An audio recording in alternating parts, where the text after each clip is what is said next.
Hello, everyone. Welcome to Praise the Run, episode 35. I'm Ben. This is Patrick. Welcome to the new channel. It's the first one on the new channel. Yeah. I mean, we can introduce the Litter Dud and MrBenShow, I guess, but now this is its own thing, so. Yeah, now you just have to figure out who we are. Right. Well, I mean, I'll put our socials and everything still in the links down below and everything, the description down below and all of that stuff. But yeah, it's exciting. Yeah, it's same but different. Yeah, dude. Yeah, I mean, we're not changing too much other than where we're located and that's it. I mean, we're still located in the same spot. You mean the actual on the videos? internet? Yeah, our internet location is different. We packed all those boxes. Called the U-Haul. And then the rest of the house will be furnished, I guess. when as the weeks go on with we're working Patreon. on that. All the banners and stuff like that. Then I'll have to probably make social medias just for this. That would be probably the most ideal. Probably thing. the best way. Yeah. Nothing crazy. Probably just. I wouldn't even do a Facebook. Maybe just an Instagram and a TikTok. I'll probably make a Facebook page. Yeah. Like a small one, just so we can throw clips on there. And Facebook clips do all right with That's podcasts. True. Yeah. And if it's something shareable, and then Twitter. I'll probably won't do a blue sky right away or anything like that, but I do have the ability to do that. I wonder if there's a rule against sending you your own referral code to make a second account. I don't know. Might be something to that, yeah. But how are they gonna know? Right. They won't. I'll lie. Yeah. But it's gonna be great. I'm excited. It's all coming together slowly, and that's exciting. What has been exciting in your life? Oh man. What have you been doing? Other than video games, I mean. Yeah, we got snowed in on the last podcast. So this one's coming in late. Not snowed in. It wasn't over the. When I hear snowed in, I think the snow's blocking the door. You couldn't get into the. Right. The roads were just really bad. The roads were bad. Don't be concerned, people. We weren't buried in the snow, but it was bad enough that I wasn't gonna drive the distance. It was still 5 inches in the road and it wasn't cleared out yet. Right, the trucks hadn't even come. Usually we do this, at times when the trucks aren't. Yeah, we're doing it pretty early now. It's not 6:30, but it's 8:30 now. That's a good time. I feel like that's a. Yeah. It's maybe a weird time for most podcasts, but it's the schedule we're used to. Yeah, it works for us. So. But other than the snow, I got that job, and we talked about this off the. Oh yeah, you got the diner I got job. that job closer to home, so now I only have to work 4 days a week, which is pretty nice, I think. Yeah. We'll see. I mean, I haven't done it yet. We'll see how much I hate it, but I think it'll be nice. I have some different ideas I'd like to incorporate for that third day, kind of get some stuff done. Because I have 2 days now, but one of those days currently I do this, and then I go down and do the thing in Groton. The other, the comedy thing, and that takes most of the day. So then I get back, and it's basically I get back, it's 4 p.m. Right. Already. So yesterday was my full no responsibilities day off, and I was still Kenya comes home, and I have I have my easel out, and I'm finishing this painting that this guy wants, and I have my laptop open and a notebook, and I'm working on these 2 jokes that are kind of stupid, and then I'm eating ramen, and then I have this tutorial for not tutorial, just a walkthrough of Lies of P just I wanted to see like up to the point where I'm at Yeah. to see if I've missed anything before I start going back and like wasting time for no reason. Right. Because I don't think I have, because it's kind of linear. Anyways, so I have like all this going on. Yeah. So I'm hoping like with that third day I can kind of separate that and be a little more peaceful. Like maybe paint one day, and still have time to like just game, and then Yeah. work on jokes the other day, and still have time to like. I'd like to really sincerely like work on my body more, like my health. Yeah. Not my body. I'm not trying to get swole, but like like I'm getting into my 30s now, and I haven't done much physical activity as of late. So I'd like to really, especially since the pandemic, I've pretty much been locked in the last 5 years. Yeah. Like, ever since they started the lock in, I was like, I am now. That's my lifestyle, and so I'd really like to incorporate that too. Like, just have a day where I can maybe not go to the gym, but like go on a walk. Yeah. Maybe. Yeah. Once it gets warmer, I would like to start. Something, get back doing into that. skateboarding without nothing extreme, but just the just doing that Yeah. is an exercise, Yeah. Yeah. more fun. I would like. I don't know.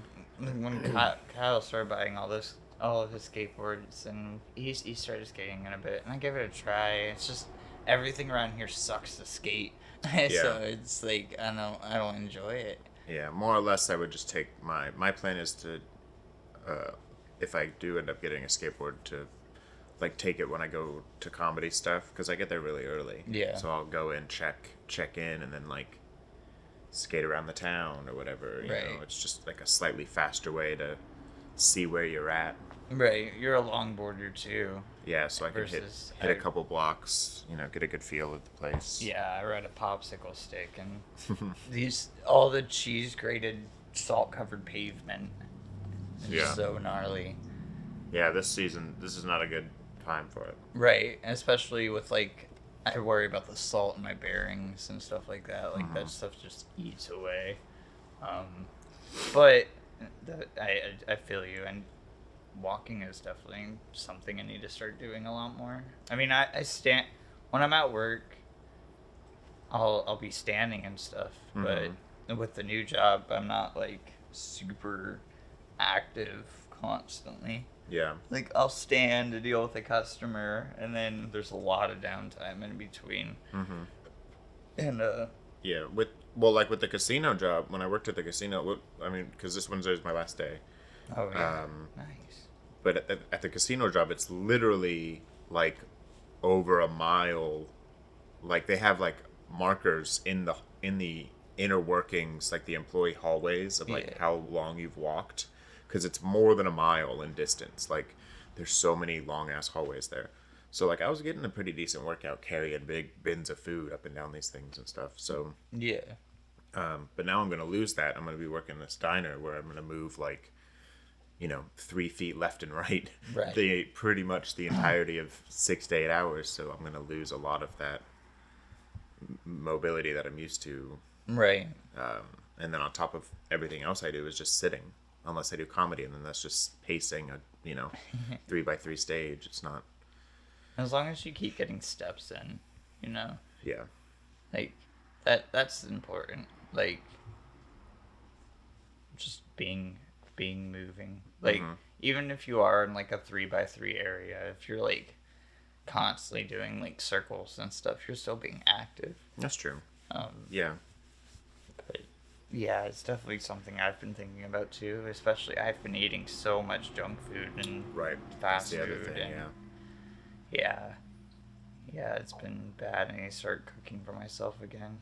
But now that I got a couple of paychecks in, I can start buying groceries and all of that stuff Nice. instead of going to McDonald's and getting McDoubles. Yeah, 'Cause that's they're cheap. That's something I'm so bad about that too. I mean, and that's like partially because I'm like always on the road. I guess you can't. I'm pointing at a McDonald's bag. I was gonna say no, they don't know. There's 2 McDonald's there. You can't see it there. There's 12 McDonald's bags right here. You just can't tell. He's obsessed.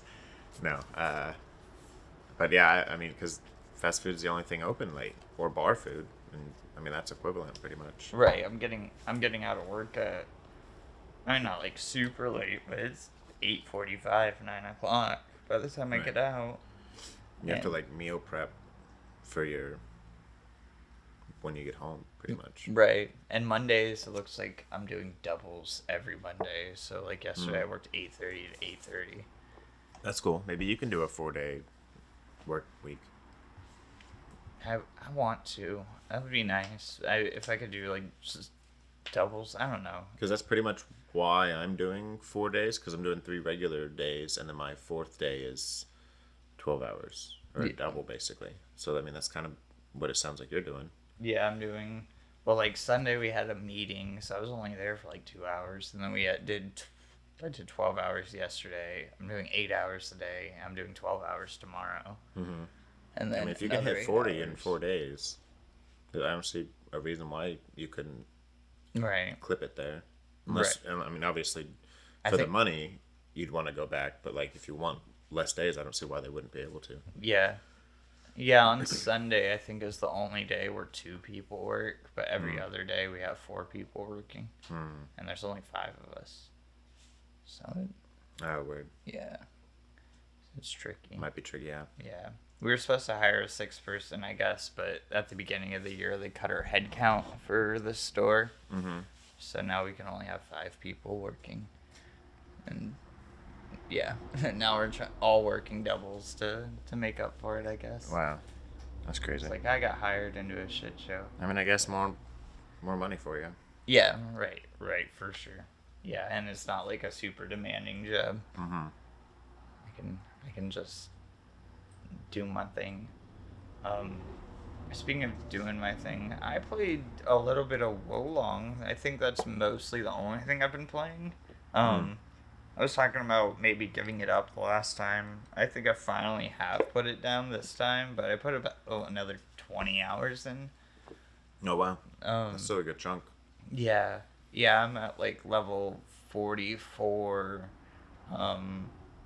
The boss that I'm fighting is like almost like the Gyobo fight from Sekiro, where it's a dude on a horse, except this dude on a horse gets off his horse, and then that's like his phase 2. He like makes his spear halberd thing of fire one of those, and then maybe that's not the phase 2. He I think like whenever it's like Sekiro where you have like posture build up and stuff like that. Once you build up his posture, I think he just jumps off his horse and then fights you off the horse, and then eventually he's like, I'm tired of this, because the horse still runs around you. I feel like he jumped back on the horse once before. It's a classic phase 2. Yeah, it's a hard fight. It just started becoming frustrating. I was like, I could grind, I guess. Yeah. And that's what I did for like the last wall before that. But I was like, I'm not. I don't know. Yeah. I'm feeling it. Kyle gave me a whole bunch of Pokemon cards that he was sitting on, like a whole bunch of bulk and stuff. So lately, my time has been filling up the Pokemon store with all of that, because I have like thousands of cards now Nice. to put up. Well, that's cool. So I've been doing a lot of that after I Wolong. It was like, it wasn't defeating mentally. It was just like, I don't know what to play now. Yeah. That was what I was playing, so I don't know what the next thing to grab me will be.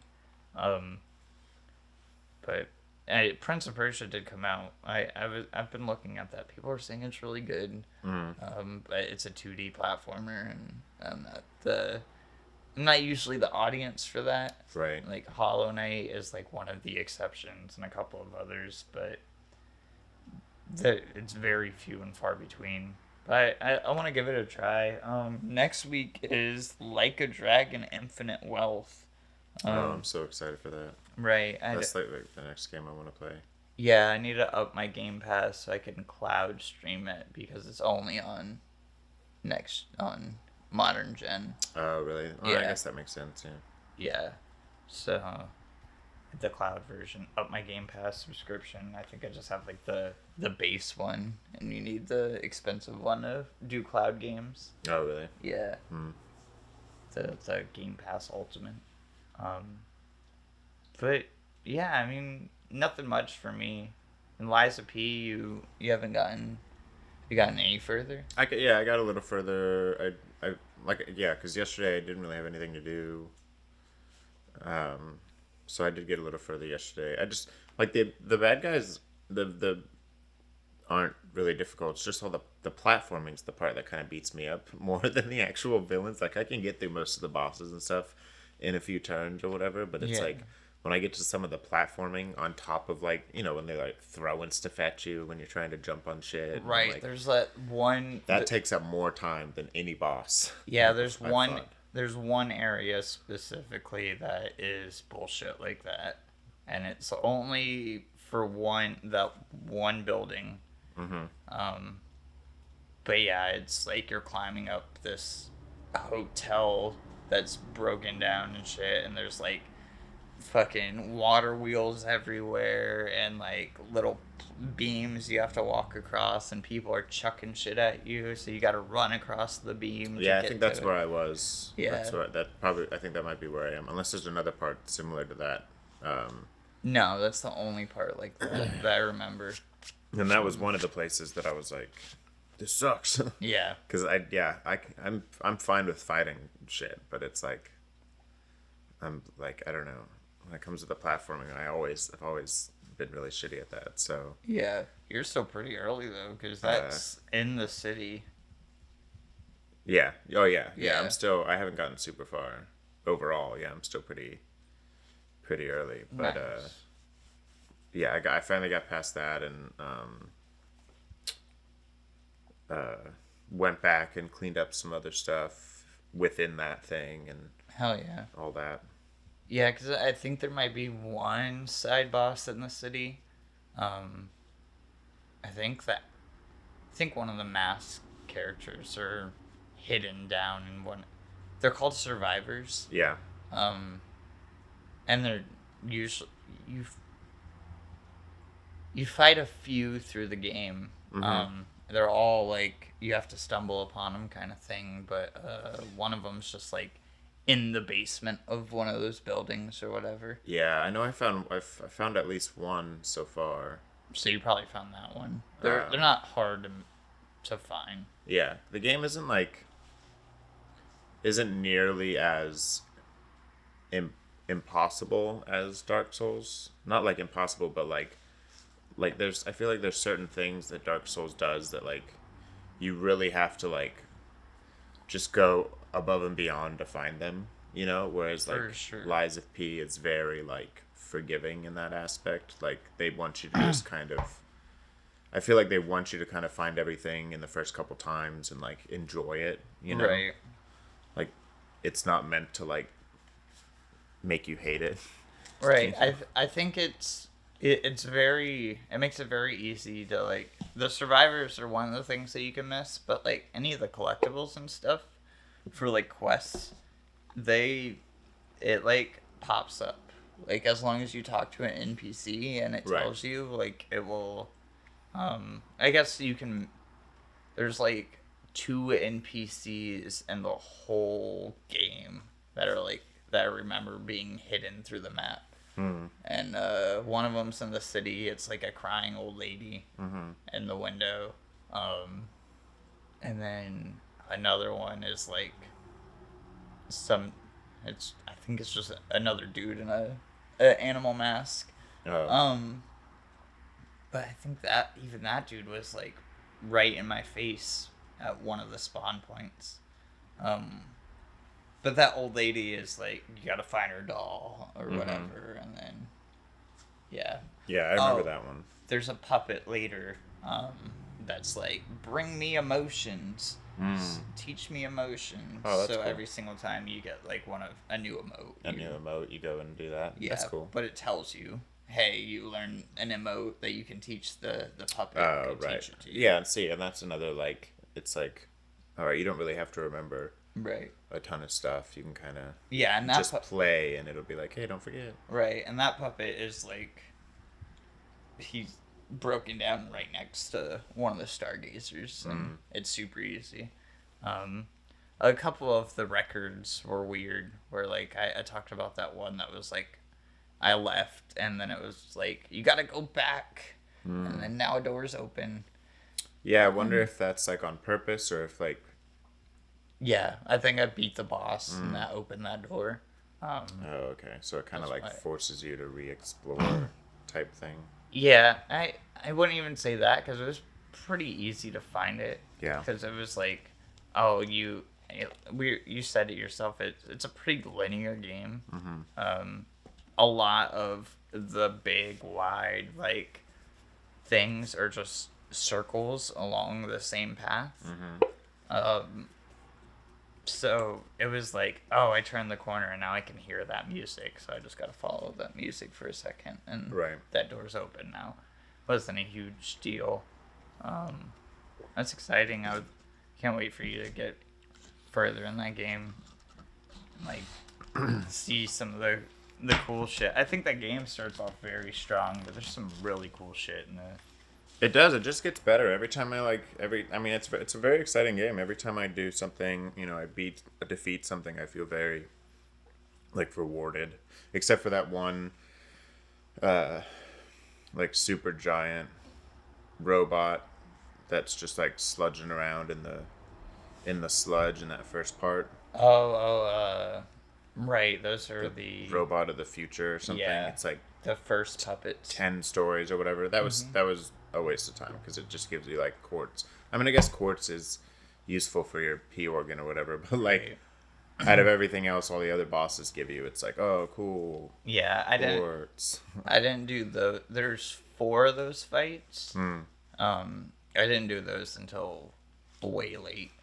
That was like, I don't need the quartz now, and I didn't want to deal with the poison shit. I mean, I didn't know that that's all it gave you. I went Right. originally just to get the chest and then was like, I mean, this guy's kind of slow. I can just kind of... The quartz is useful because the quartz you can put in your tree, and then that tree has like extra pulse cells. Right, yeah, and yeah. stuff like yeah, that. no, it is a useful thing, but like compared to all the other boss battles, like the reward is not as cool. Usually the bosses give you like cool shit. No. Like a weapon or... Well, yeah, you get a boss soul, and then the boss soul boss you soul, can change something from the like weapon, that. or it's 5,000 souls. But I don't. The boss weapons are okay. Personally, I stick with what I like, and then Yeah. I don't really change my thing. Yeah, the thing I have right now is pretty good. Yeah. Yeah. So, Albaduro, the dog dude, you have unlocked him then? I know about him. He's Yeah. the guy you trade in all the boss weapon. boss weapon. He's the boss weapon, for, dude. yeah. Yeah. Because you have the option to never let him in the mansion. Oh, really? Yeah, when you first meet him, I forgot what's his face. The rich dude's like, be careful who you invite in here. Right. His shit might go real south real quick. Yeah. And yeah, that you can say, nah, I'm good. I don't want you here. Right. I wonder what that does because I didn't do that either. That might be a whole different ending. Or you maybe technically... yeah, I don't know. I'll let you know. Maybe I'll do that. I don't know. Yeah. Because I thought about that because, like, honestly, each of those... Like, the legendary weapon, that's more of, like, a collector's thing, you know? Because if you don't know about them... Right. Or you get them late enough, it's like, do I want to change my weapon at this point? I've already leveled the one I'm using 12 Right. times, you know? So, like, that's a great early game boost. Like, 3 of those souls, 5,000 each, you know? Now you're up 4 or 5 more levels. Right. And then you're just sliding through the game. Right. I do think levels count in this game pretty hard. Like you feel levels in this game. I think it does a very good job at that. I think even the quartz upgrades, like depending on what you do, if you're smart about it, you can it really makes a difference. That game's cool. I think their next game will be more of a masterclass of like the genre. It will be They're just going to expand upon yeah what they've done. yeah, and I don't know. I think they do so well with like enemy variety in this game. They keep it fresh constantly. Yeah. And then like just level design wise, I wouldn't say it's on par with Souls, but it's pretty fucking close. I think a little bit more time, or not even time. I think they did. I don't know how long Liza P took to develop. I don't think they've said how long it took to develop, but with more money, and a bigger team, I think they can accomplish something really cool.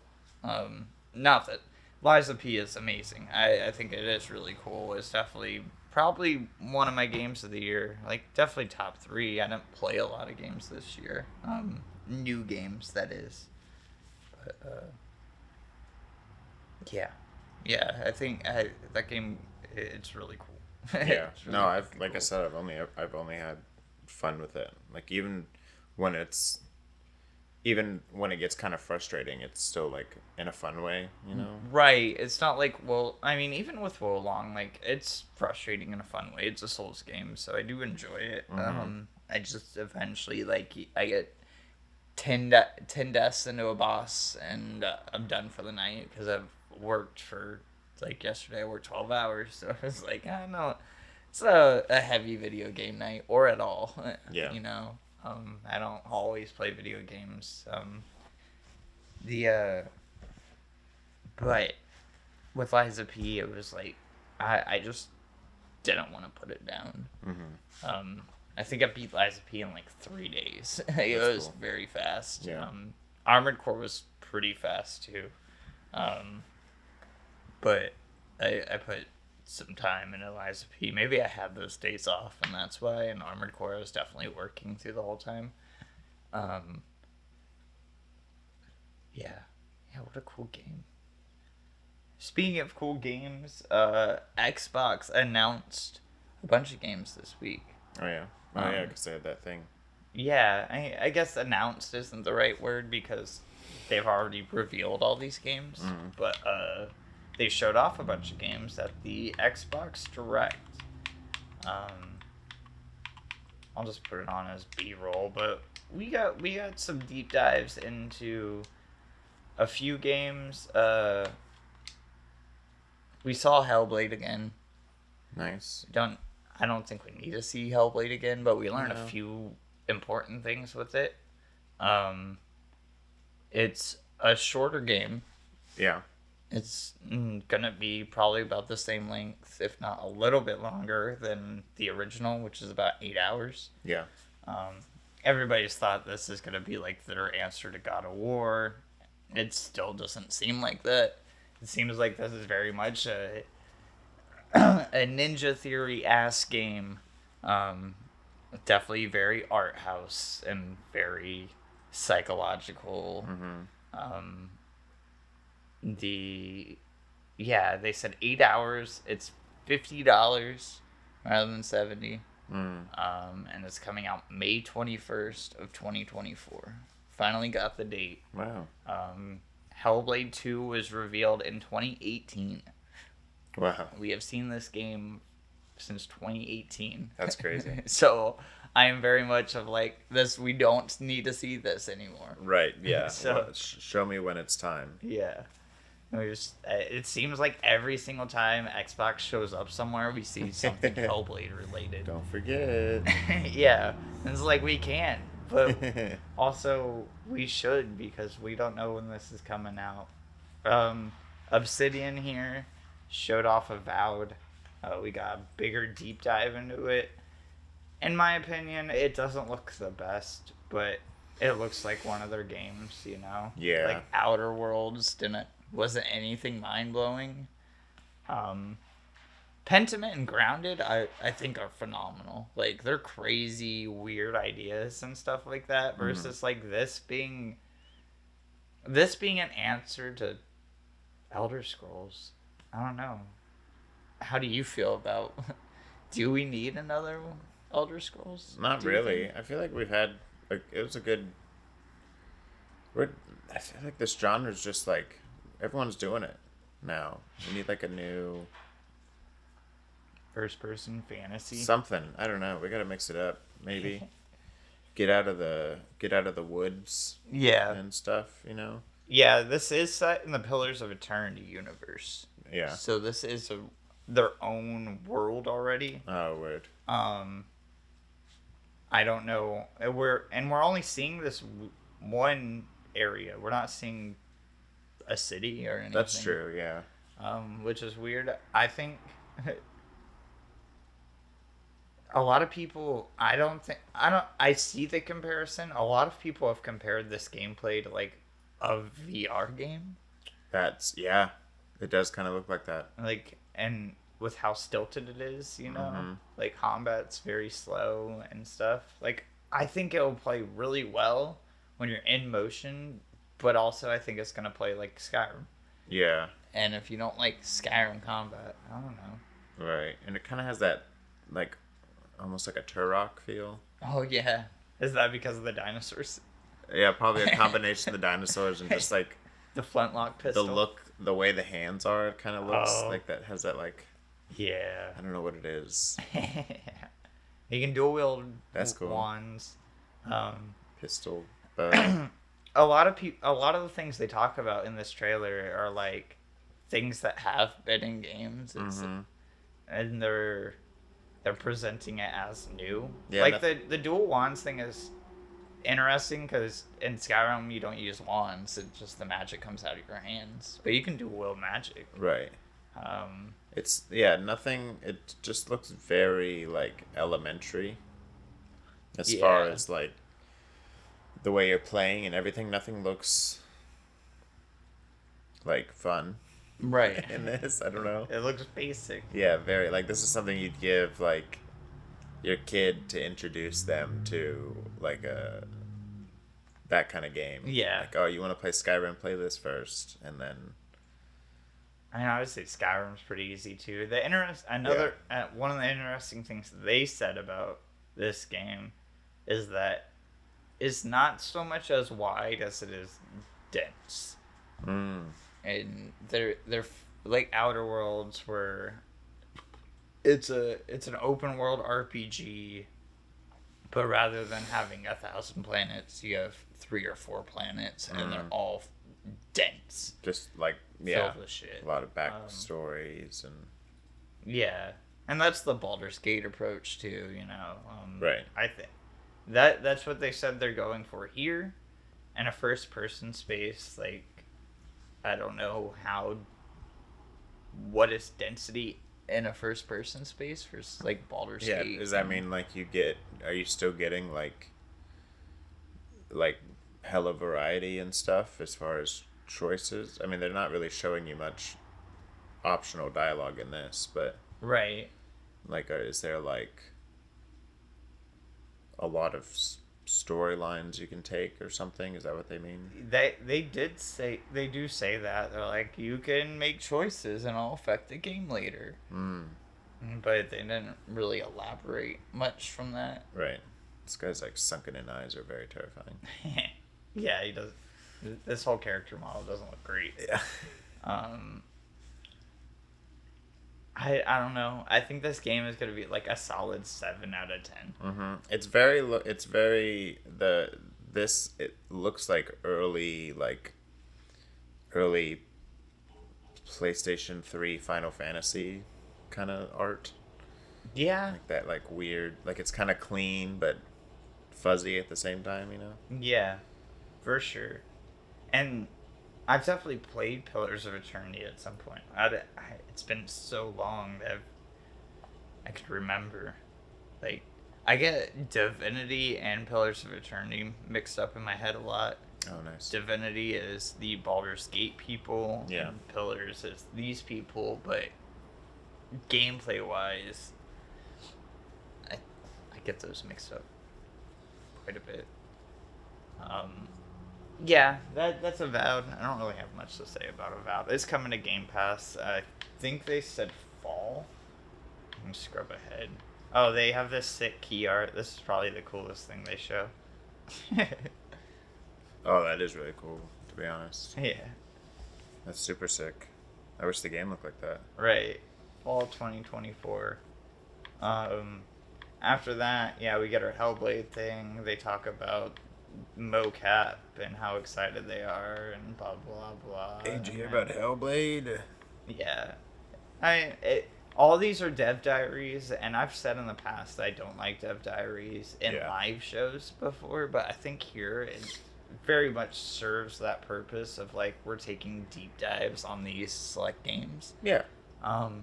Originally it was 4 games, but they do a little cheeky one more thing. And it's not first party, it's Square Enix, which is interesting. The Xbox has been talking about a lot about trying to get Japanese studios, right? And yeah, it seems like they didn't want to give Xbox a Final Fantasy, so or the new Mana series, the new Mana game, Visions of Mana. I think it looks great. Honestly, I do like the way it looks. I mean, it's gonna be another 7 out of 10 Mana game. Yeah. But it's just gonna be a good time, you know. Gonna be slashing pots and Doing that. beating up turtles. Yeah.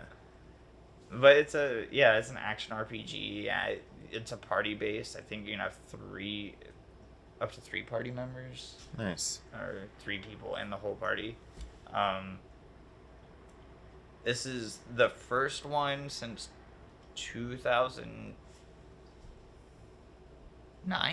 I think it's 15 years. Wow. It's the first one. I mean, they've done some remakes and stuff, but this is Yeah. the first mainline new one I don't think I've in ever 15 years. played it. No, not even Secret of Mana.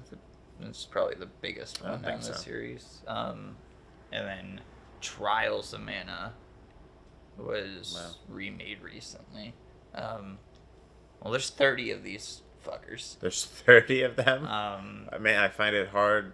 Or no, 17 of them. It's been around for 30 I years. feel like I've had to have played one maybe then, but Yeah. I don't know. None of this looks familiar. Yeah, the first one was a Final Fantasy.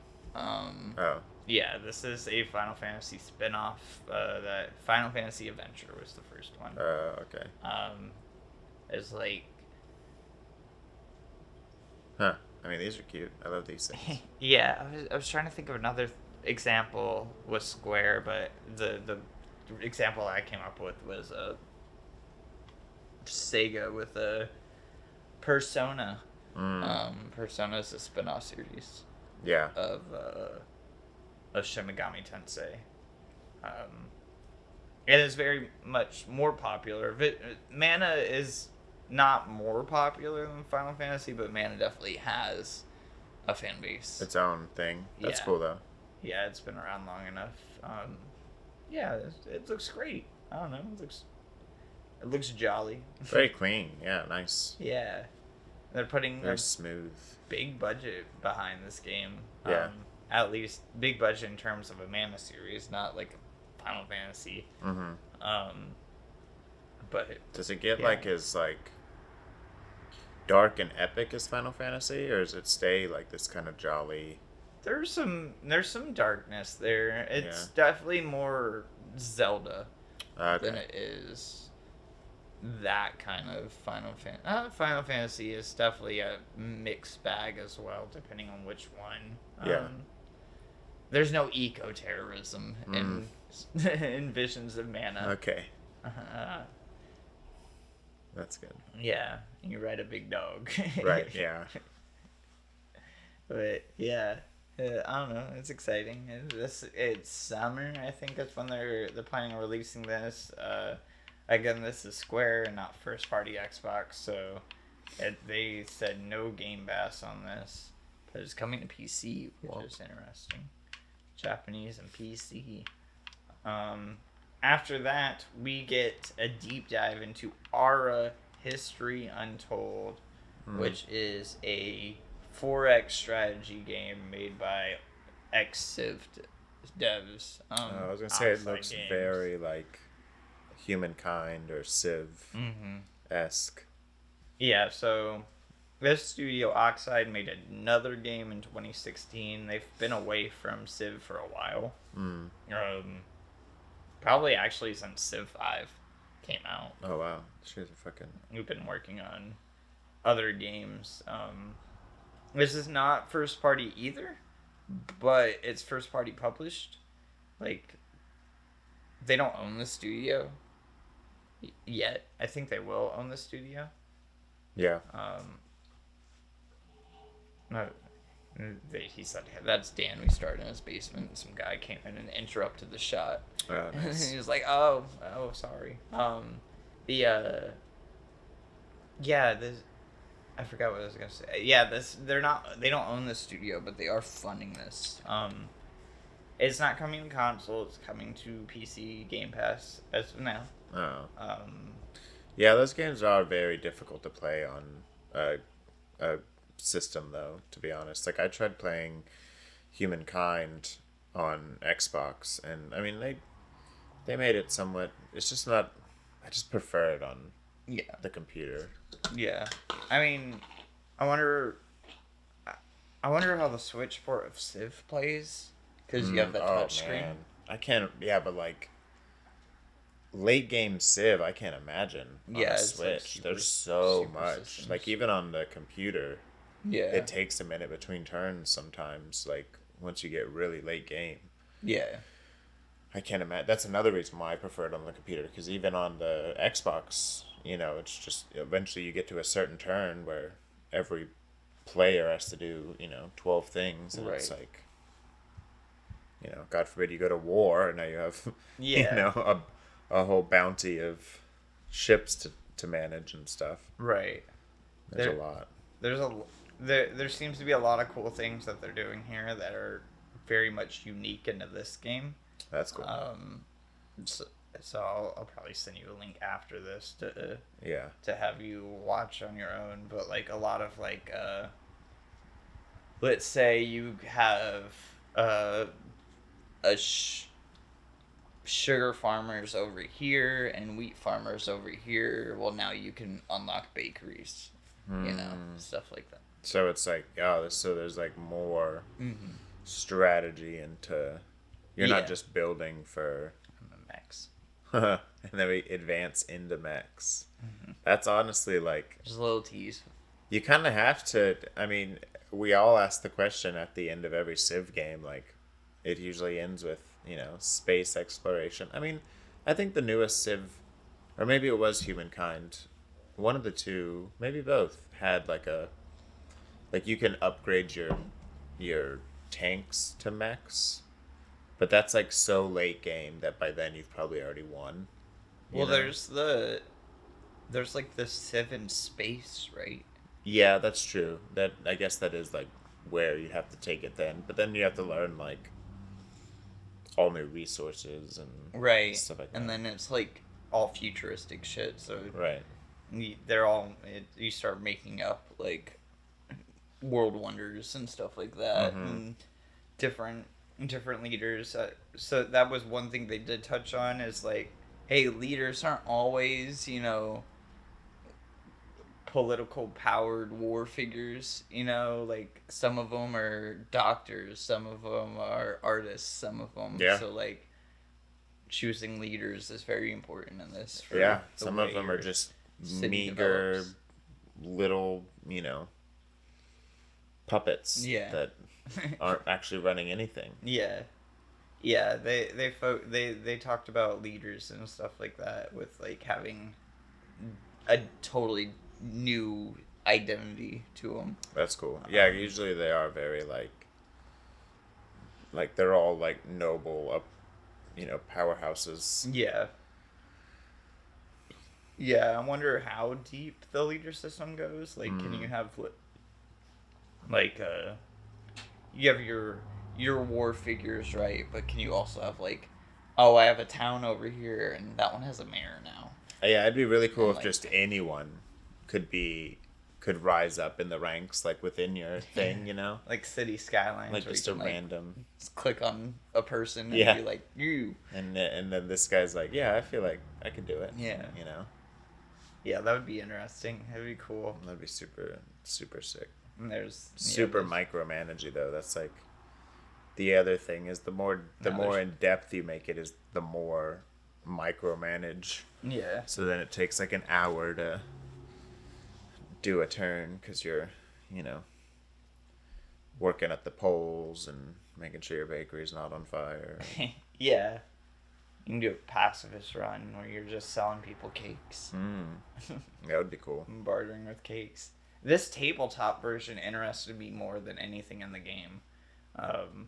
That hammock probably is the most interesting part of the whole commercial so far. I've never seen that.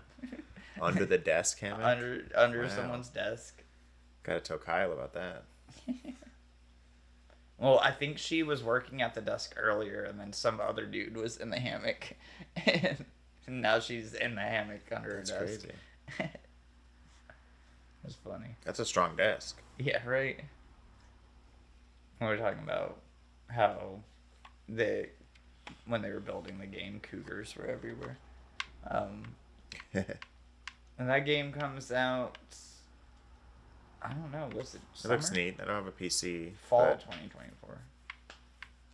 And by that time, Maybe, yeah, that's true. Be ideal. It's a goal. Get some Patreon money. Last things last. Indiana Jones. Yeah. The big one. We are seeing Indiana Jones produced by Todd Howard for the first time. Todd Howard's been wanting this. They've been talking about making this game for like over 20 years. Longer than Starfield, longer than anything. Like when they were working on Pirates of the Caribbean, like for the movie, or even before the movie, like that game was made because of the ride. Yeah. And he talked about, hey, we do licensed games. I would love to do an Indiana Jones. Wow. And Now then the time's Emperor's come. Tomb came out, and that wasn't Bethesda, and that seemed like a long ways away for the next one. Yeah, now we finally have one. Machine Games is the Wolfenstein team. For the modern Wolfenstein games. They revealed this game, I want to say in 2019 or something like that. Yeah. Maybe it was like 2020 or 2021. It could have, time's a circle at this point. But yeah, I don't really have much to say about it. It looks great. It looks really nice, yeah. Gameplay wise, like, I don't know, you have a pistol, you have a whip. Seems like there's some traversal with the whip. You can do like sneaky stuff with it, or like grapple enemies. But it seems like the puzzles and stuff. Yeah, thing. Just another. Are they like taking a pre-existing story? Have they created a new? It's a new story. So this one's going to be called Indiana Jones and the Great Circle. Do they have Henry Ford voicing him? Harrison Ford? Harrison Ford? No. I almost said Tom Hanks. You're lucky I got Ford. I completely forgot.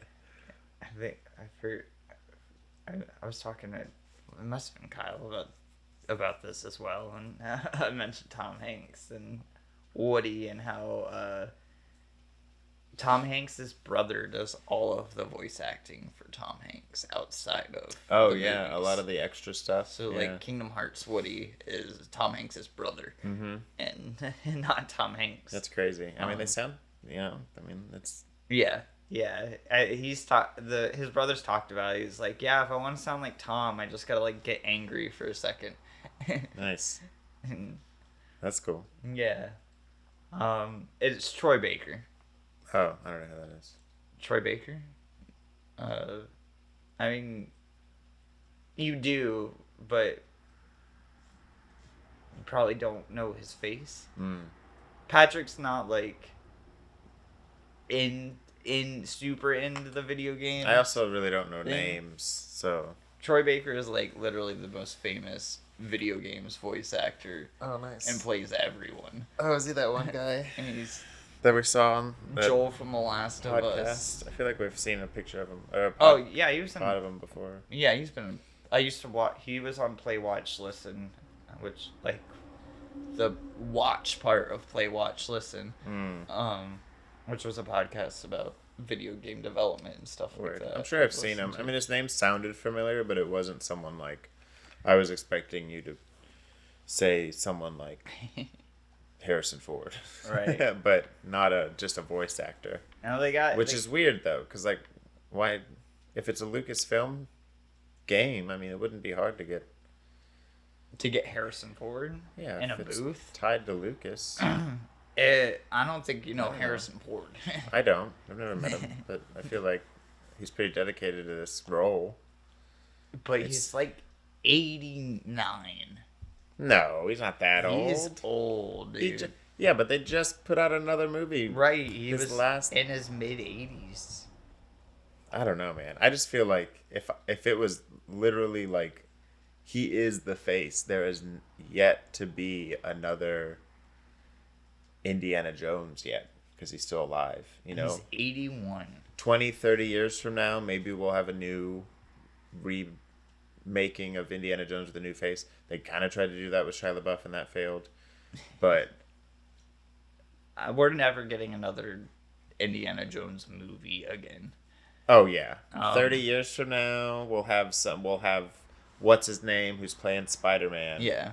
He'll be the new Indiana Jones when Yeah. he's 40 or something. Harrison Ford said he was done a long time ago. And now that they have Harrison Ford's likeness Yeah. in the new one, we're just going to make new Indiana Jones with his face as the AI Right. I think because... forever and ever. Amen. Well, I think that's in the contract of Indy. Hmm.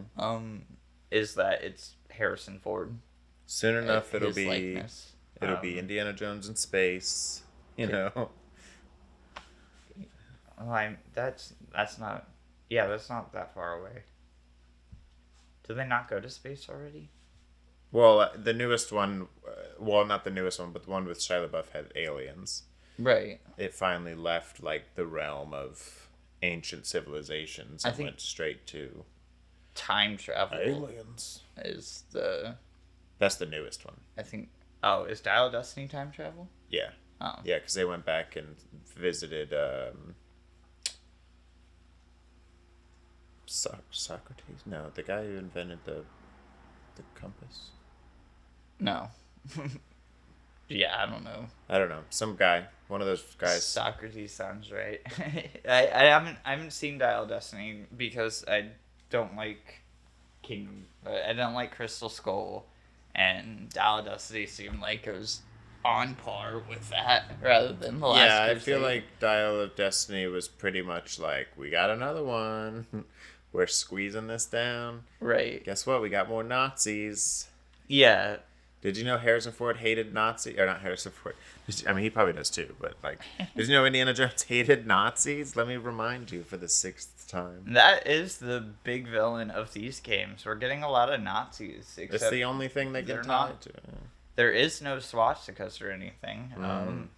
Because if you cannot legally put out a game in Germany if it has swastikas in it. Nice. Yeah, And they just that- use that little like bronze cross thing instead, usually to represent. Or Yeah. like 2 Z's.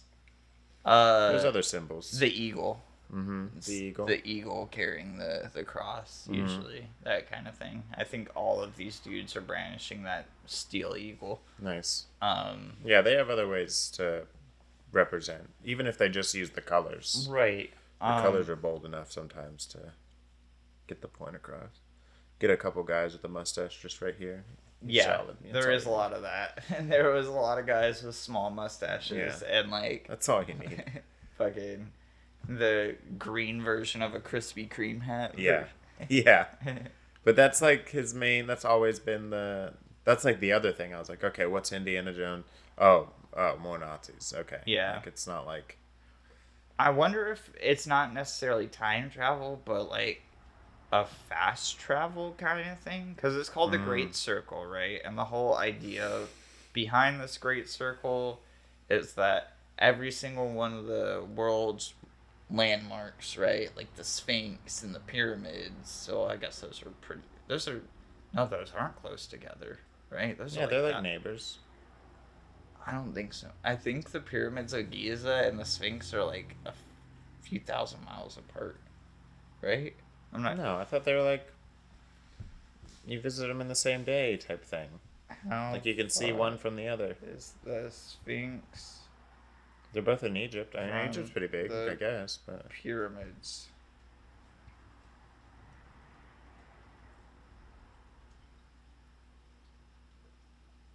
Oh, I guess they are closer. But they're not together. Like they're like walking distance. no, but you can see one from the other. You might not be. You might have to take like a vehicle or whatever Right. to get there.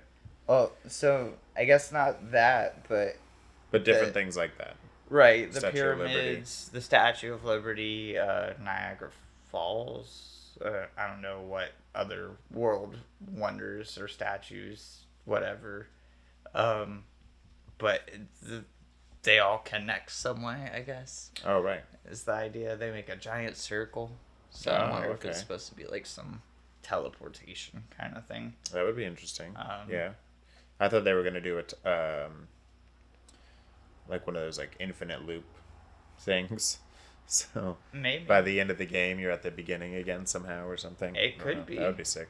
It could be one. Which I guess still would technically be time travel in a way, but Right. like in a different way. Yeah, I don't know what they're gonna do because I don't know. I don't know. It's a weird. It's obviously going idea. to be pretty linear, though. It's definitely more about the story than like. Right, and we're hopping around a lot. Like we Yeah. see shots of him in the jungle. He's in Japan on the plane, on doing that plane scene. Yeah, so it's going to be very much like Tomb Raider. Yeah, You know. we are in tombs right now. Yeah, like a Laura Croft type. Do this mission, go back to your mansion. Right. I think more of the modern Laura Croft kind of style stuff Yeah. versus the old stuff. The remakes came out, I think, of those. You remember a while ago they said they were remastering those? I think those finally came out. I wonder if they updated because I bought a The controls were. right before the newest Laura Croft game came out. I bought they put them all out in one package, like from the very first Tomb Raider to the most recent one before that one. They put them all in one bundle on Steam, and I bought them all. I wonder if they updated that with the. No. No, probably just have to. Yeah, buy this the is a newest different thing. Oh. This is the trilogy remastered or something like that. Is what it's Oh. called. It's a different studio. ones. Oh, weird. Yeah. I probably won't buy it again then. I already have the bundle. Yeah, I've no, experienced it would those be games, It would yeah. be a console thing, for sure, because like the whole idea behind that is that they got rid of the tank controls, and like the first one didn't have dual analog sticks and stuff like that. Yeah, right. I remember that. You had to use the fucking The arrow D-pad. keys. Yeah, the Yeah, D-pad. and the triggers to turn. But yeah, those are definitely interesting. That's all the games for Xbox. Other news is that PALWORLD has hit 5 million units sold. Right, and there's a lot of controversy in that. Right. Yeah, the controversy is like they stole from Pokemon. I don't think they stole from Pokemon. Me being world's biggest Pokemon fan over here. It's not like that at all. I mean, like, proportions are... People are like, taking character proportions from a Pokemon and a PAL and being like, oh, they're the same with slight variations. Even if that's the case, like, it's not hurting Pokemon. Yeah, I think it's more. I think the biggest controversy that I've seen, from my end, is people are concerned that supporting it will just further support, like, the use of AI and other type of remodeling software instead of creating your own things. It's like, oh, okay, well, if we can just copy and paste this stuff, then what? And I guess the people that made it are also big AI supporters. Like they're about just taking AI art instead of, calling up a guy to make a drawing or whatever, or stuff like that. But So I think that's where the controversy is. It's like more of a concern of like they're just removing real artists and using a computer for all this stuff, and I think that's where at least from what I've seen, I don't know much like other angles other than that. yeah, People are just like, I mean, even if they were to support AI art and stuff like that, like, there's none in this game. There's no confirmation in this game of, like, AI. Yeah, I mean, I don't know how the characters are made. I think that's what they're implying, is that, like, the characters themselves are also just, like, remodeled. Like, they're not even... Like, they didn't take a person... Like, a person didn't, like, create the model of the thing. Like, a computer just AI copied this model from this game, and it's, like, now in PALWORLD or whatever. That's not true. That's not true. I mean, they might have, like, taken the model from this game and then brought it over here, but there are variations that are transformative and would not hold up in court if Pokemon tried to sue. Like, it's just not the thing. Right. It's different, but that's what AI is too. It's not necessarily a 1-1 replica. It is just a slight. This is a bigger conversation of, like, what is AI stealing versus what is AI using as a tool? No, yeah, absolutely. This is definitely, it's a huge, that's what I'm saying, like, there's so much. Are we using the clone stamp on Photoshop, or are we tossing 10 million photos from different artists and then generating something new from it? Because that's two different things. Taking a model and then telling Photoshop to scramble some colors is not using AI. Yeah. That's just not. That's been a thing since mid-2000s. Right. And there's, like, people are losing their shit because they hear AI. And the term AI has been used in video games and in production for so long. Right. And we have used AI as a generative tool for so long. For sure. That now that ChatGPT exists and all of these other things, I mean, they've always existed. It's just now that they're the mainstream, is that people are now, like, dumping all of this shit in there and then can't source through their own shit. Right. And then now they're like, well, everything must be AI. And that's not the case. Even if somebody is using AI as a tool, does not mean the whole game is AI. Does not mean you support AI. I don't get it. There's more articles and stuff I could send you. I didn't do a lot of the reading. I was kind of hoping you just already knew about this, and I was gonna bring it up. People have talked about it. I think it's very important. But there's something specific about these people that are, like, not good compared to, like, if anyone else would have.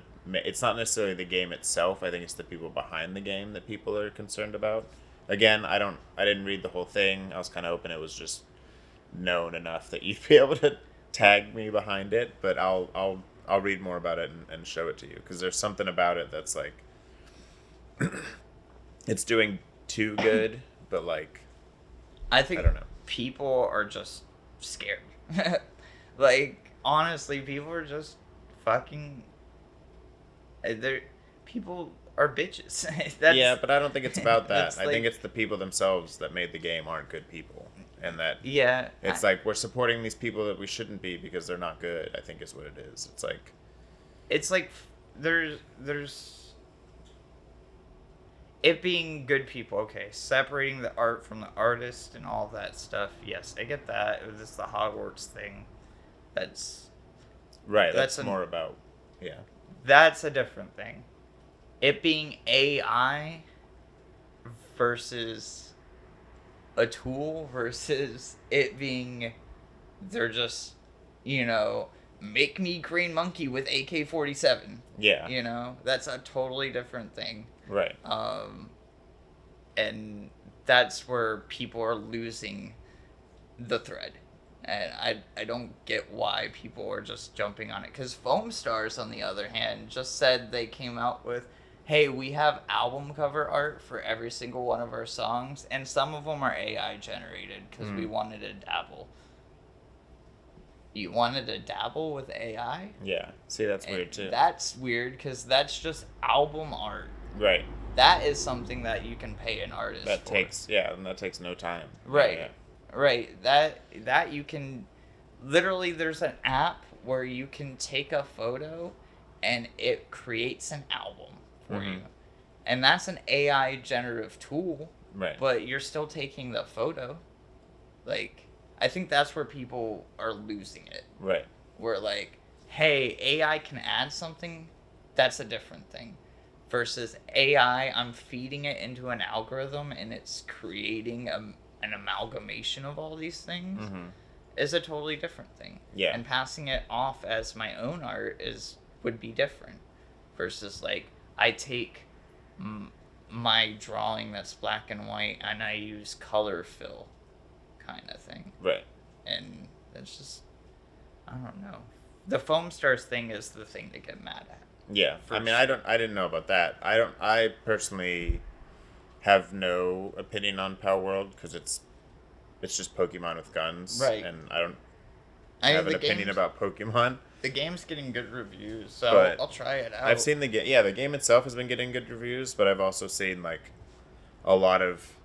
It's just like an unusual amount of negativity for a game. Like I've seen plenty of other games that just do similar things, but it's just never. But again, I didn't really read into it, so I'm like, it could all just be hullabaloo, but it's just too unusual for me to be like, well, this doesn't just happen. You know, there has to be some reason that people are. It's bigger than how I'm making it, but I don't. Right. Either way, PALWORLD is just this game is going against the biggest entertainment property of all time. Yeah.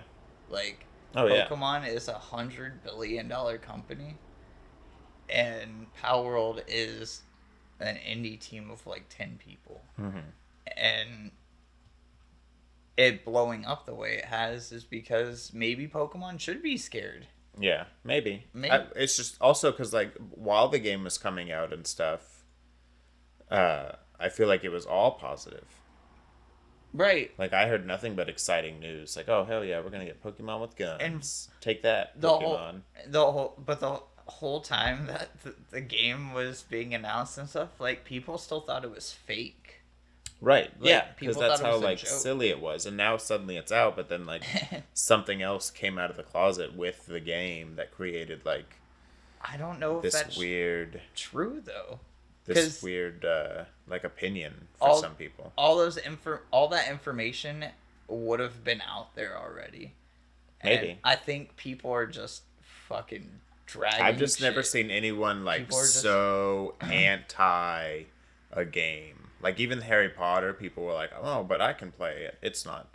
But, like, I was reading things that people were like, I'm never going to touch this game. And, like, I really wish that I read more into it so I could tell you exactly what issues they saw.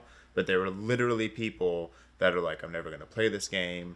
You shouldn't, blah, blah, blah. And that's, like, crazy to me. Like, there shouldn't be anyone like that. So something happened. Something both of us have missed or something is out there.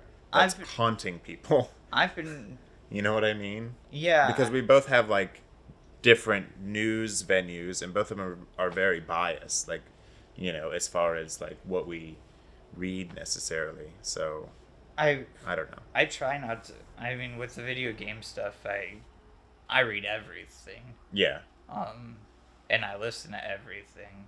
I try to when I have time. But like I know most of the outlets I listen to are very liberal, like insanely liberal, but I do listen to Last Stand and all of that as well. Yeah. And they're not, they're very much not.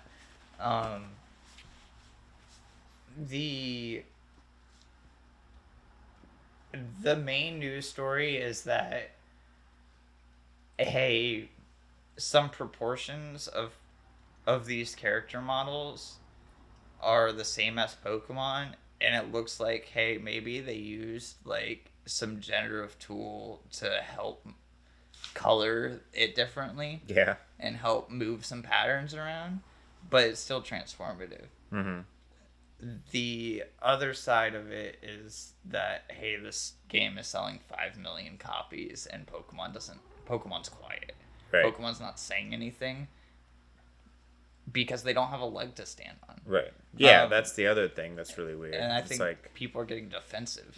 people shouldn't be... Yeah, if that's the only case for it, then that's, like, really strange. Yeah, that, like, people are getting so on edge over, like, what appears to be, you know, someone found a loophole and finally found a way to strike back at Pokemon. Right. Which is great. Smosh has been, you know... It's like the Ubisoft thing recently where, like, they weren't talking about AI necessarily, but they were talking about streaming and stuff, right? Mm-hmm. The CEO came out, or not the CEO of Ubisoft, not Ys, but their lead on their streaming service, right? Mm. And the quote that got headlines was, "Gamers need to get used to not owning their games." Mm.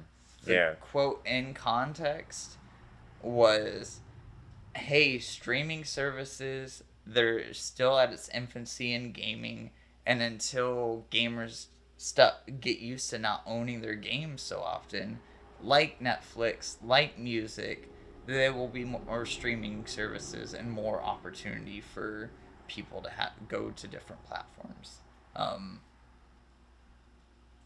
That quote got taken out of context and people fucking ran with it and went anti-Ubisoft this week. I'm never buying a Ubisoft game again. Oh, yeah, I've been seeing those. Yeah, people are like, well, if I technically don't own my game, then I can technically pirate it. Right. Yeah, I've seen a lot of those memes. Yeah. Right. And what he's really saying is, like, hey, our games are doing very well on Game Pass. Ubisoft Plus is doing very well. But until gamers don't start getting used to not owning their games, we're still going to be putting out games. Right. And you're still going to be able to buy your games. But until we see, like, hey, only 3% of you are buying the game. Right. Until it's a majority of just Xbox Game Pass people. Right. They're going to make... Yeah, no, absolutely. That's the whole quote in context. And that could be what this Palworld thing is, too, and to be honest. Like I really think it is. I mean, it is a very that's what it seems like it is. Yeah, I think this guy was super into AI tools, and... Something about it was just, like, mind-blowing to me. Where it's like... It's doing, because, like, I mean, half my content, especially because of this podcast, half my fucking YouTube feed now, I almost have to make a new YouTube channel just to go back to my normal nonsense, because half of it now is video game stuff, which isn't a problem, but I see so much of it now, and, like, half the videos in the last few days were Palworld. Every streamer and their mom was literally playing Palworld and shooting it up and stuff, and you know. Right. It's on Game Pass, and it still has sold 5 million units. That's another thing that should be looked at as, like, an eye-opener, is that it being on a streaming service is not the end-all, be-all for these games. Palworld is a $30 buy-in for early access. Is it because it's, like, a really good game, or is it because it's like a meme and people are like, I gotta get it for the meme? I think it's both. You know? I think it's both. I think it was initially the meme of Pokemon with guns, and then it started getting like 8 and 9s out of 10s, and people were like, oh shit, should we start playing Palworld? Nice. Also, it's multiplayer. Oh, like, that's cool. I didn't know that. You can all go into the world together and, like, catch Pokemon together and stuff like that. I think progress is still only per host right now, but it's early access, so things will get added on. The biggest controversy that I've seen is that, hey, you don't get guns until level 27. And that's like 6 hours into the game. Yeah. So buckle the fuck up. Right. It's like, yeah, you gotta earn Pokemon with guns. Yeah. And, like, I think the game is, like, teaching people about, like, empathy and shit like that. Because, like, how comfortable do you feel about, you know, capturing these little things? Do you feel comfortable enough to go run up to one and hit it with an axe? Oh, nice. And, yeah. you know, take some you health have to kind off. of beat it up a little first instead of just, like, throwing the ball. And... Right. Yeah. You know? That's interesting, yeah. And then that's funny. it also, like, yeah, you can make them slaves and, like, build for you and, like, stuff like that. So, nice. like, it, I don't know, there's some weird psychological shit going on with it where, like, I don't think they intended, where, like... Maybe they did. Maybe it's supposed to be, like, a deep cut into, like, the Pokemon universe. Yeah, like, into by communism. the end of it... by the end of it, it's like a bug eats type thing, you know, where it's like... Yeah, dude. We are the cause of our own problem. Oh my god. We're the Ouroboros, or whatever the snake is called. I could see that 100% being the case. This is definitely not the first conversation we're going to have on PALWORLD. Oh, for sure. It's huge. As it slowly unravels. Yeah. I think within the next 2 months, it will probably be weekly. We'll have a PALWORLD conversation. And then... after that, it'll be like expansions and 1.0, and you know, the game will become its game. It's if it's multiplayer, maybe we could play together. Yeah, and it's on Game Pass, so it's just super easy. Yeah, we could do a little. I'll have to update Ultimate. You can record your end, and then if there's a way to just get my voice into your streaming. Then I could just voice into your video and we could put it up on this channel. I'm sure if I put Discord on my phone and then put it right here, like the microphone would be able to pick it up. It wouldn't feed into the game sound if I was just in. I don't have a headset. Oh. Yeah. Not even like a. Yeah, you have these. These don't have a microphone. Oh yeah, they do. Yeah. Yeah, I could use that. I don't know how... No, we could figure it out. Yeah. But there might be a way to do it, but that'd be really cool. And in a couple weeks, I can buy a nice headset. It's not a big deal. You know, don't brag. But no, that'd be really cool, though. No That'd be cool if we could... that'd be like a cool way to get a collab game on the channel. Yeah, for sure. That'd be fun. That. I want to do that. There's a couple of horror novels that I want to get through. Like the... Death Mark 2 got announced, so Death Mark 1, I forgot, N+, I think, is the other game in that series. Those are horror novels that seem fun, that people like, but I think they're like 30 hours long. Those are pretty long. Wow. There's another one that came out recently called Slay the Princess that people were talking about. That's more on the Doki Doki side of things. And I think that's interesting. And we still have the DLC. We never went back to the DLC. That's true, yeah. We still have the Plus stories. So we should do that soon, too. What else? I guess that's it for what I have for the Xbox. So I can just set the controller down. Because next thing, we're going to talk about games coming out over the next year or so. I mean, we're already mostly into January, so I could skip all the way up to what's coming out this next week. I'll just start naming off games, and whatever sounds interesting you pull out.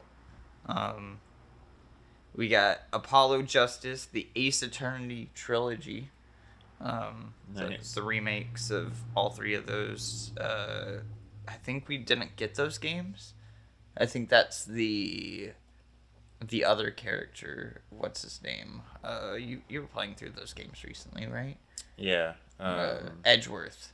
Oh, his stories. Yeah. Okay, that's cool. Yeah, those were Japanese only for a very long time.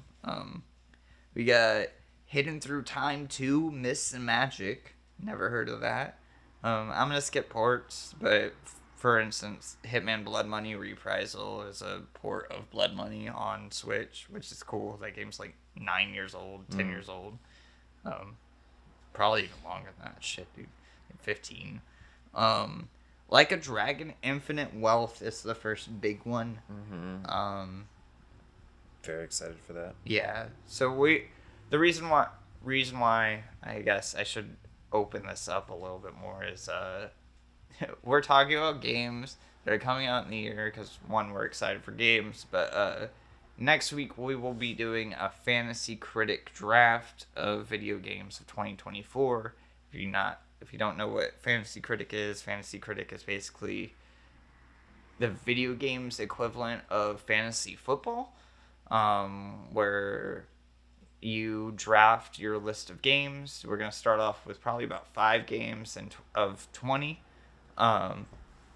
We'll select games that we are excited for, and as games get reviewed, the higher they are, the better our score is. The person with the best games at the end of the year wins. There's some slight rules that go along with that we'll get to on that episode specifically. But yeah, that's the instance. So we're going through these games saying what we're excited, but also I want to give Patrick the thought of like, hey, this game's coming out, so I want it on my draft. Because that's the whole idea. Right. I want you to be like, okay, this game I think is going to review well. And then, yeah. Like a Dragon, Infinite Wealth will probably be one of those. That'll be a good one. That same day is Tekken 8. Nice. Tekken 8, they've been hyping this game up since the World Championships. Was it? I don't remember. I think it must have been Tekken World Champions because I don't think it was EVO. But it's been for the last year they've been hyping this game up, and yeah, it's almost here. We got a week. We got Rugby 24, Blaze Blue Entropy Effect, which is PC only, so I don't know what that is. Song of Nunu, a League of Legends story. A League of Legends story. That is a third-person platformer action game based out of the League of Legends world. Oh, that's cool. Yeah, they were talking about branching out. I mean, they have been. That was for a minute, but they're finally like. Right, I think we saw that Summer Games Fest. They announced 2 of them. That's the first one, I guess. Grand Blue Fantasy Relink is February 1st. Now we're in February games. So if the game's already come out, can we put it? No.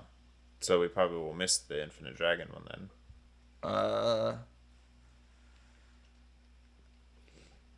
What's today? Today's Tuesday. The 23rd. The 23rd. Yes, we will miss Infinite. So pretty much February and beyond will be where we start. Yeah. Grand Blue Fantasy Relink is February 1st. I know a lot of people are hyped on this. This is like the big Grand Blue game. Grand Blue has been like a fighting game and a mobile game. But they've been hyping this up for a while. I'm interested. It's the third-person action RPG. One Punch Man World is the iOS game.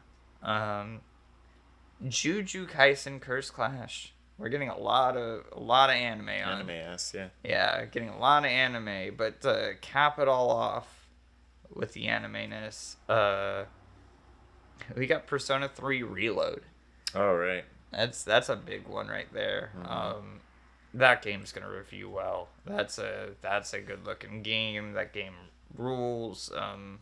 I love the aesthetic of Persona 3 because it's all blue. And blue is my favorite color. So, that same day as Persona 3, we also have Suicide Squad Kill the Justice League. This game has been delayed a few times. It's finally coming out. Vampire the Masquerade Justice, I imagine it is a visual novel. That's also February 2nd. February 6th, we have Foam Stars coming to PlayStation. they just revealed recently that it's also going to be on PlayStation Plus. You know what that Suicide Squad game reminds me of? That Sunset Overdrive game.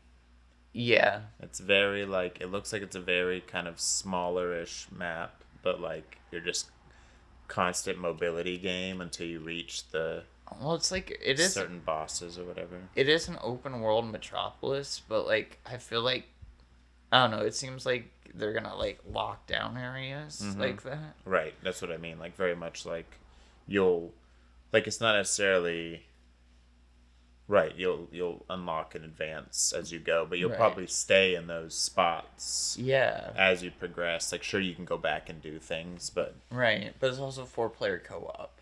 mm. So and it's a looter shooter. Oh yeah, Yeah. I wonder how they're gonna balance all that. that's weird It's too. open Yeah, world is there like looter a shooter 4-player co-op? is there like a main hub that you go back to? There must be some sort of like Yeah, because the Suicide Squad has like a base thing that they yeah go back like to, like a ship. like a Sly Cooper type. No, they work for the government, so it's more like a headquarters. Oh, yeah. Yeah, versus like a bat cave. Like a van or something. Yeah.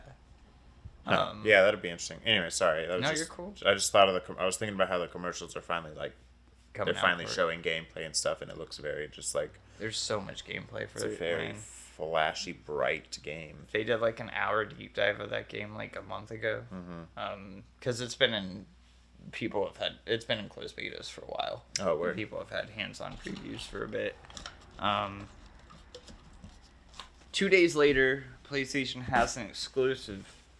I don't know why. This is another point of contention with PlayStation right now, is that Foam Stars comes out February 6th for PlayStation Plus. 2 days later, they are putting out an exclusive. It's also a third-person shooter co-op thing. It's called Helldivers 2. Oh yeah. I'm not excited for Helldivers 2. Helldivers 1 was okay, but it wasn't like the craziest thing for me, but like it's cool. I'm not like, the more I've seen of Helldivers 2, I've just like lost interest in it. Yeah. But it's almost out, and it's kind of crazy that PlayStation is doing it dirty like that, is what PlayStation fans are saying. Kind of agree. It's weird that, hey, why is Helldivers 2 not the PlayStation Plus game? Right. That's very weird. Yeah. Why not Helldivers 2 and Foam Stars? Yeah, it's very strange. A few days later, we have Don't Nod's next game, Banishers: The Ghost of New Eden. This is Telltale people, but they're making a ghost horror supernatural thing set in like the 1800s. So that should be interesting. Yeah. February 13th, we also see Ultros, which is a 2D Metroidvania that's super psychedelic. We've seen a couple of times. Very bright pinks and greens, and like everything looks like vaginas. Yeah. A lot of vaginas in there. I guess it's not out yet, but Tomb Raider 1 through 3 remaster February 14th, right there. Oh, nice. So some people, I guess, are playing it, but those must be Valentine's Day. review copies. Also that same day, Arzette, the Jewel of Fairmore. Don't know what that is. Played Up. I don't know what that is, but that sounds interesting. That sounds like a small little indie game kind of thing. Mario vs. Donkey Kong remake is coming out on February 16th. That same day is also Skull and Bones. Finally. Fucking finally. Right. I think Skull and Bones got showed off at the same time as Hellblade 2. Nice. That's not true. I think Skull and Bones was like 2015. It's been a long fucking time. After that, we got Madison for PlayStation VR 2. Comp 2. I've never heard of that. We got Open Roads, which is an Annapurna visual novel thing. That's February 22nd. And then we got Pacific Drive, which is that roguelike car game that's all like aliens and stuff like that. Oh, yeah. Set in like the Pacific Northwest. That's February 22nd as well for PS5 and PC. Sons of the Forest goes 1.0 on February 22nd. Brothers: A Tale of Two Sons remake is February 28th. Star Wars Dark Forces Remaster is February 28th as well. Final Fantasy VII Rebirth ends February 29th. March, we got 1.0 for the Outlast Trials. So one of the things that when we do Fantasy Critic, games that are already in early access will not count as games that we can pick. Outlast Trials, Baldur's Gate 3 was one, Hades, all those games that come out early access a year before and then finally get 1.0, those are immediately off. But if the early access comes out that year, that's when it's okay. But these reviews also have to be... There also has to be enough reviews on a game for it to even score. I think it's 5 reviews. Yeah. And not everyone reviews early access games. Word. Or even if they do, they won't put a score. They'll put review in progress instead. They'll be like, oh, this game's really good, but like, hey, there's a patch coming out in 3 weeks, so like, we'll see. We'll just wait until, yeah. And stuff like that. So it's always a bet. Outlast Trials wouldn't count for this year because it came out last year in early access, but Hades 2 comes out in early access this year. Hades 2 will probably get enough reviews, but also I think when Hades 1 released in early access, it was like a very small part of the game. And Baldur's Gate, it was just Act 1. Yeah. So a lot of people feel uncomfortable about reviewing a whole game before it hits 1.0. So that's where that's at. I just wanted to bring that up real quick.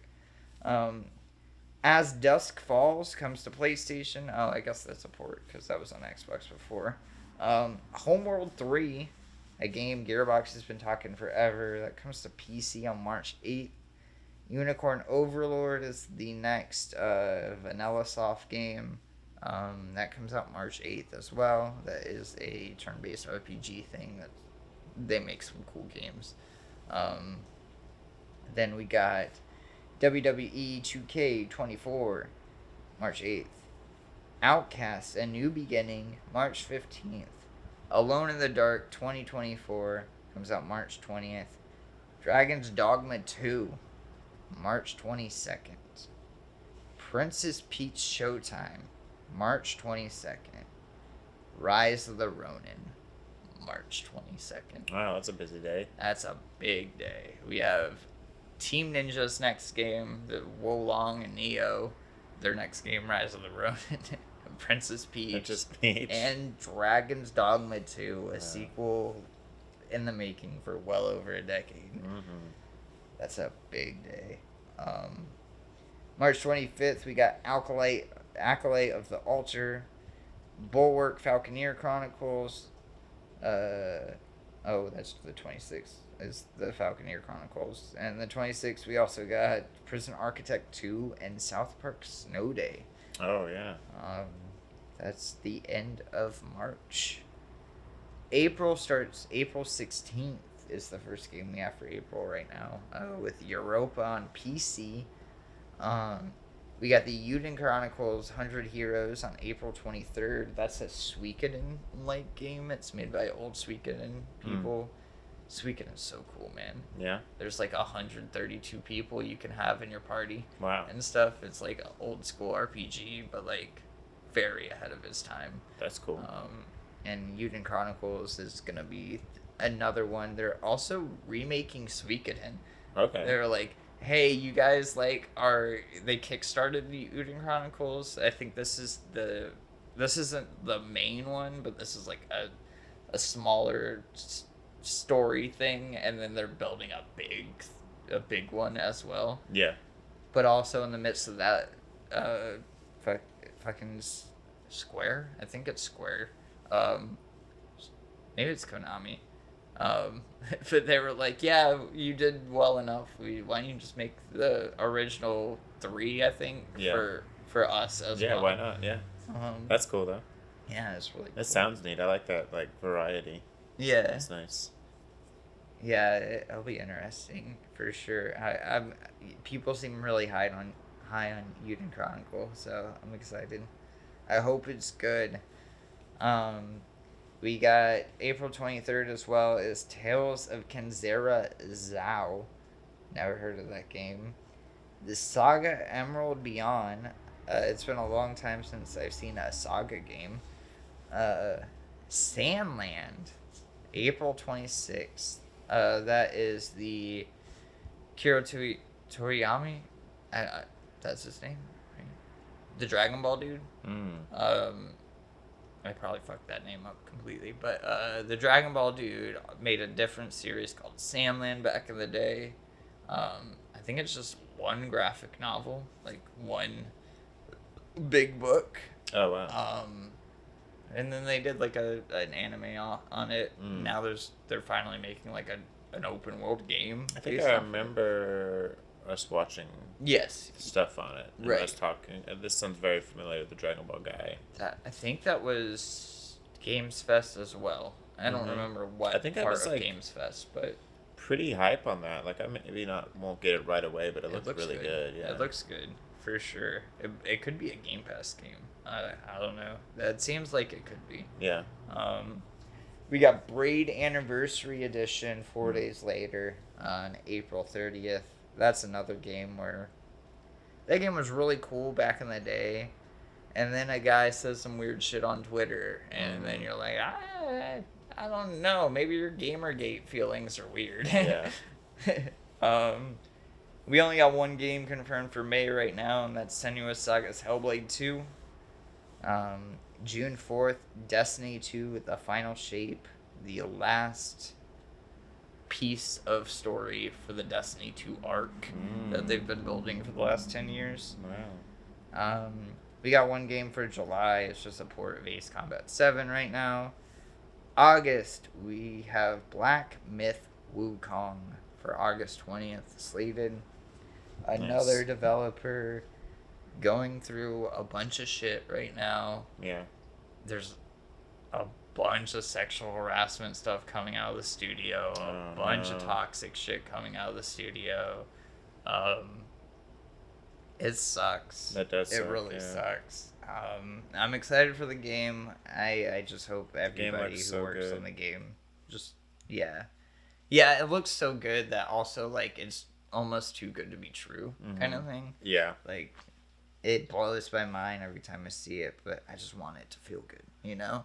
Right. Like it just feel good. This game just got delayed. It's really sad. This was supposed to be coming out soon, but Stalker 2 Heart of Chernobyl is September 5th now. I believe that was supposed to come out next month. Oh wow. Yeah. So this team is a Ukrainian dev. They are making a game based off the Russian invasion. While they were making it, Russia invaded. Yeah. And one of them died in war. Wow. That's crazy. It's the story behind that. They delayed it while they were trying to find safety. All of the rest of them are safe. The guy who died at war wanted to go to war. He was like, I'm giving up game dev for a little bit and going to fight for my country. And then he died in battle. Wow. Well, good for him, I guess. Yeah. He did what he wanted. Right. It's I mean, a I'm bummer. sure he didn't want to die, but I mean... Yeah, but he died a warrior's death. He did, It's yeah, noble. right. Definitely. An honorable For sure. death. 4 days later is Warhammer 40k Space Marine 2. That's a mouthful. Yeah. That game, I can't believe that game is real. There's like 200 games on the list of games that are to be announced. I'll pick out some some small ones. They don't have a date. They're just like... these are all TBD dates. Wow. Yeah, we got Animal Well. That is the game published by Donkey, the YouTuber. Yeah. That game people are really, really hyped on. Another Crab's Treasure, which is the Souls Lake where you play as a crab. Mm-hmm. And Ara History Untold we just saw. Avowed, Baby Steps. Actually, that crab game, That has a demo. I saw someone playing the demo of it yesterday. Actually, I was watching someone. It looks really cool. It looks so you good. can change the shells and stuff, dude. And depending on your shell weight is like your armor. Yeah, and like also they each come with different abilities depending on your shell and then your weapon. It looks really cool, like a cute little like a cute Souls like. Yeah, that's cool. It's really cool. Yeah, I'm excited. That Kind of Funny had their video games indie thing. Yeah, and I guess his wife's publisher, Greg Miller's wife's publisher, is the publisher of that game. So they showed it off. Oh, hell yeah. Yeah, they did like 30 minutes or so. Yeah, I'm excited for that. We got Behemoth, which is a PlayStation VR 2 game. That game looks crazy from what I've seen. A lot of it seems like just key art, but it's in engine. I'm interested to see what that is. I think that might stand out a little bit. What else? We got Cat Quest, Pirates of the Caribbean.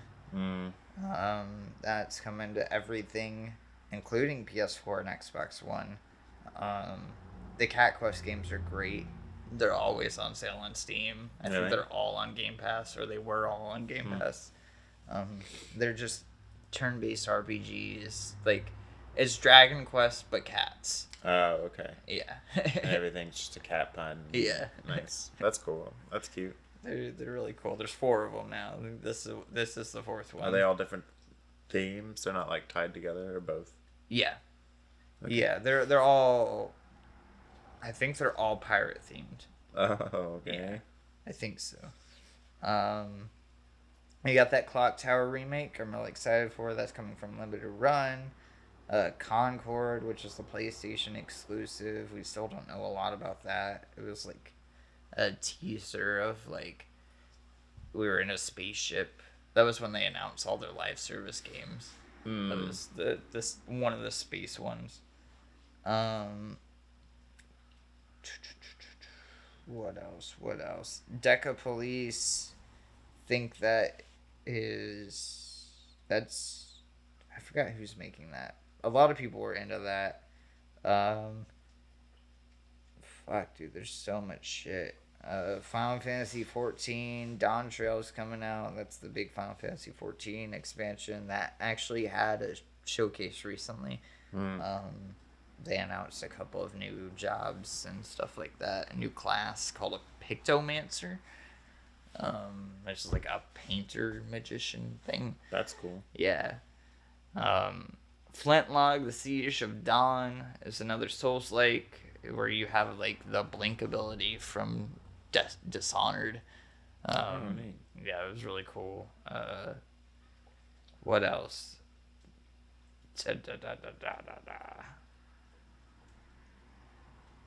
It's weird because like I don't know how many of these games are actually going to come out this year, but Indiana Jones and the Great Circle we just saw. John Carpenter's Toxic Commando, Killer Clowns from Outer Space, the game. Little Nightmares 3, Lollipop Chainsaw Repop. I forgot they're remaking that game. That's crazy. Yeah. Do we need that? I don't know, man.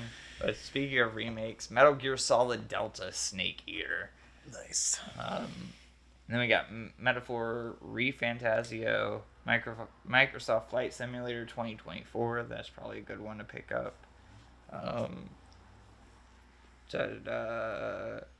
No Rest for the Wicked, which is the Moon Studios game, the Ori and the Will-O-Wisp people. So what happens if we pick one of these and then they don't actually come out at all?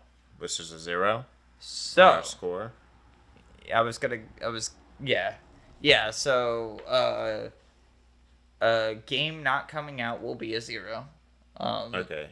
You And they're have like locked in once we choose them or whatever. So you will have the ability to drop a game when it is announced to not come out. They have to say, hey, it's delayed out of this year. Oh. And then you can drop it. Or if they say like it's not coming out until next year. Yeah. Does that count? Okay. Okay. It has to be confirmed. It has to be confirmed. Right. Okay. So like Hollow Knight Silksong is still TBA. Mm-hmm. And they've never mentioned when it was coming out. If you were to pick it this year, you have now said, hey, I think it's going to come out this year. Until they say, no, it's 2025, you are stuck with it. Okay. There's another way that could fuck you. Yeah. If I don't think that game is coming out this year, I can counterpick that game, right? Counterpicking locks that game to that person. So I can't drop it. So you can't drop it. So when you counterpick something, we'll probably do 2 counterpicks. That's usually the base for it. Maybe 3. 3 might be a little hard. But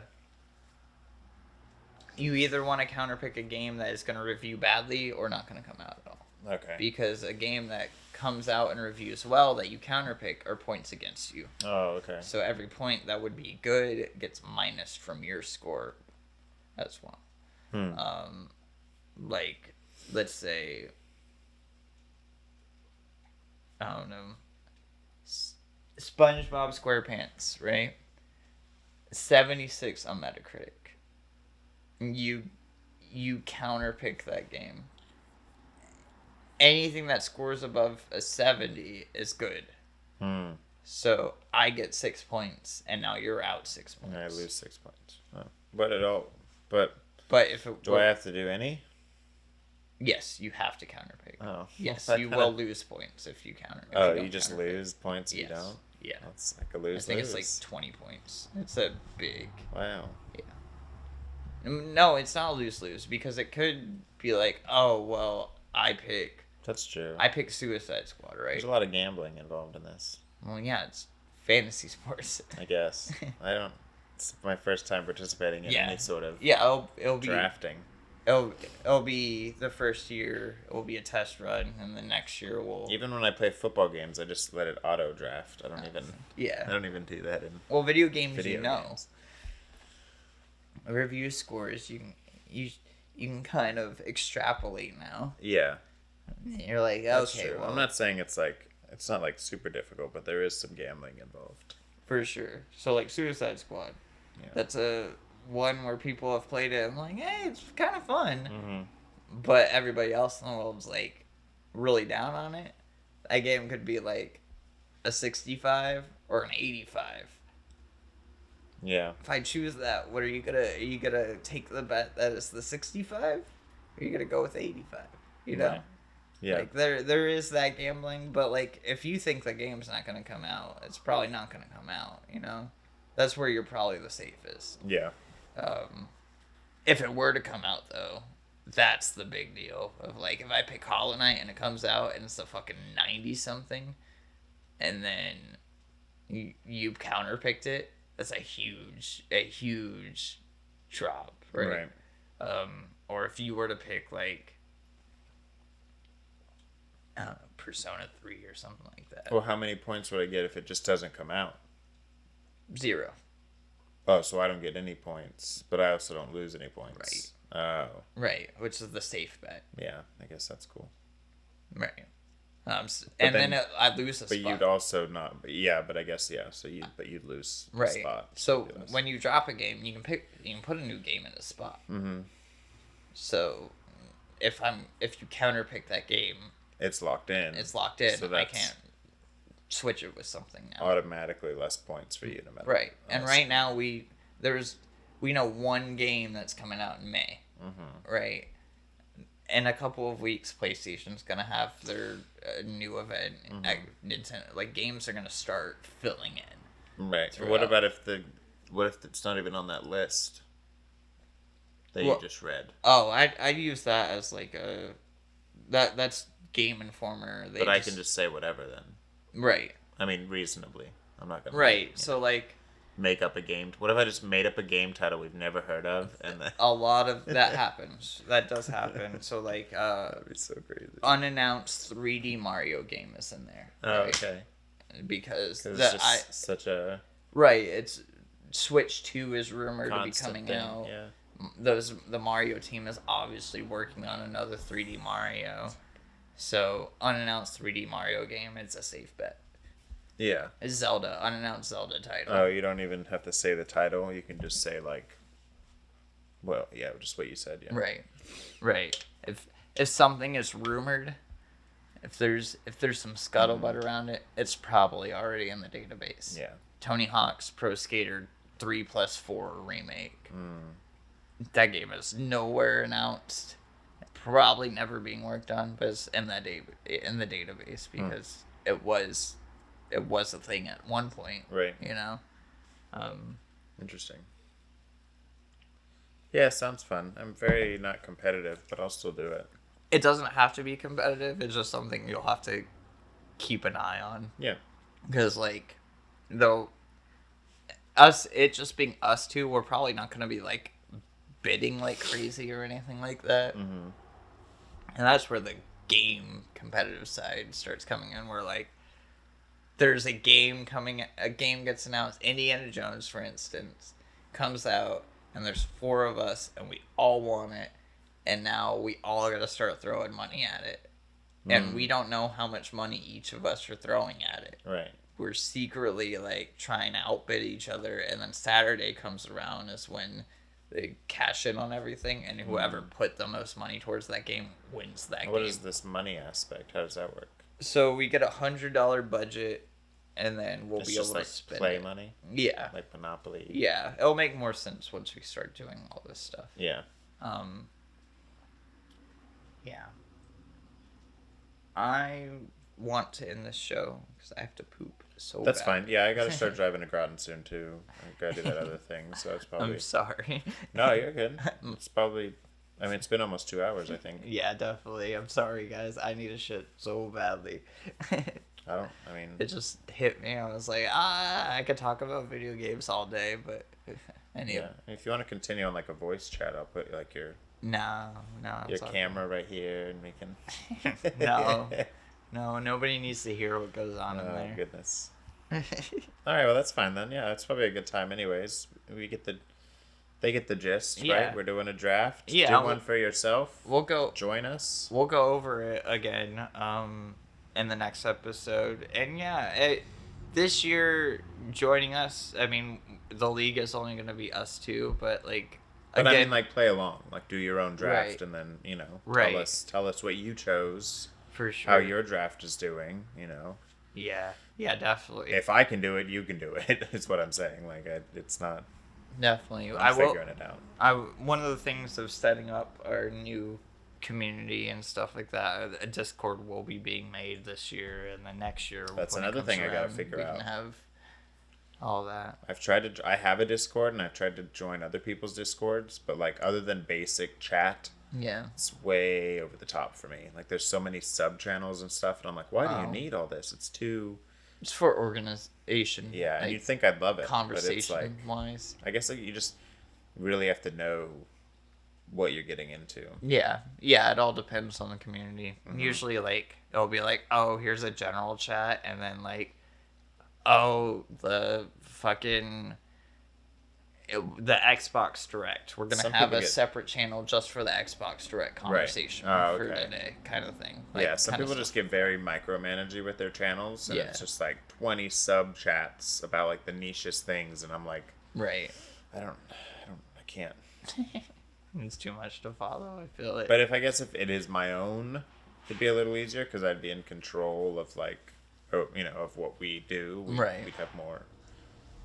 You'd be able to explain what's actually happening. Right, and we'd be able to build it out as we Right. need or want things. Yeah.